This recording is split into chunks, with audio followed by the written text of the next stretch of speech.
ಪಲ್ಯಕ್ಕಿನ್ನ ಉಪ್ಪು ಆ್ಯಡ್ ಮಾಡಿಲ್ಲ, ಇವಾಗ ಆ್ಯಡ್ ಮಾಡೋಣ. ನಂದು ಉಪ್ಪಿನಕಾಯಿ, ಅದಕ್ಕೆ ನೋಡ್ಕೊಂಡು ಉಪ್ಪು ಹಾಕಬೇಕು. ಇದನ್ನು ನೀಟಾಗಿ ಕಲಿಸ್ಕೊಳ್ಳಿ. ನಮ್ಮ ಕಡೆ ಎಲ್ಲ ಅಡುಗೆಗೂ ನಾನು ಬೆಲ್ಲನ ಆ್ಯಡ್ ಮಾಡ್ತೀವಿ ಅಂತ ಹೇಳಿದ್ದೆ. ಸೊ ನಾನು ಇವತ್ತಿನ ಪಲ್ಯಕ್ಕೂ ನಾನು ಒಂಚೂರು ಬೆಲ್ಲನ ಇದಕ್ಕೆ ಆ್ಯಡ್ ಮಾಡ್ತಾಯಿದ್ದೀನಿ.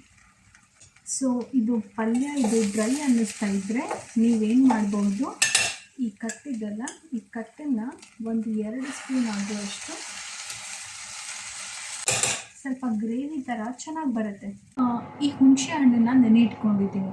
ಇವಾಗ ನಮ್ಮ ಪಲ್ಯ ರೆಡಿ ಆಗ್ತಾ ಇದೆ. ಇದಕ್ಕೆ ಒಂದು ಸ್ವಲ್ಪ ನಾವು ಹುಣಸೆ ಹಣ್ಣಿನ ರಸನ ಸೇರಿಸ್ಕೊಳ್ಳೋಣ. ಇದು ಹುಳಿ ಹಾಕೋದ್ರಿಂದ ಹುಣಸೆ ಹಣ್ಣಿನ ಕಲರಿಗೂ ಈ ನಮ್ಮ ಹುರುಳಿ ಕಾಳಿನ ಕಲರಿಗೂ ಒಳ್ಳೆ ಕಾಂಬಿನೇಷನ್. ಇದಕ್ಕೆ ಒಂಚೂರು ಕರಿ ಪೌಡ್ರನ್ನ ಹಾಕ್ತಾಯಿದ್ದೀನಿ, ಸ್ವಲ್ಪ ಸಾಕು. ಅಷ್ಟೇ, ಹುಚ್ಚೆಳ್ಳು ಪುಡಿ ಅಥವಾ ಗುರಳ್ ಪುಡಿ ಇದನ್ನು ಕೂಡ 1 ಸ್ಪೂನ್ ನಾನು ಹಾಕ್ತಾಯಿದ್ದೀನಿ ಇವತ್ತಿನ ನನ್ನ ಪಲ್ಯಕ್ಕೆ.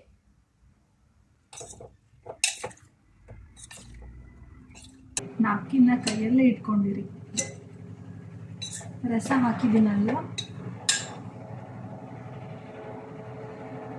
ಒಳ್ಳೆ ಅರೋಮ. ಸೌಂಡ್ ಬಂತಲ್ವಾ, ರೆಡಿ ಆಯಿತು.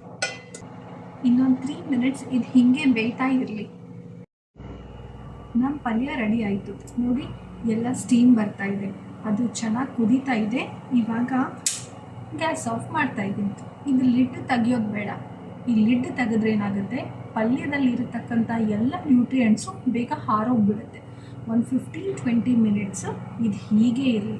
This is my third trick in my today's cooking.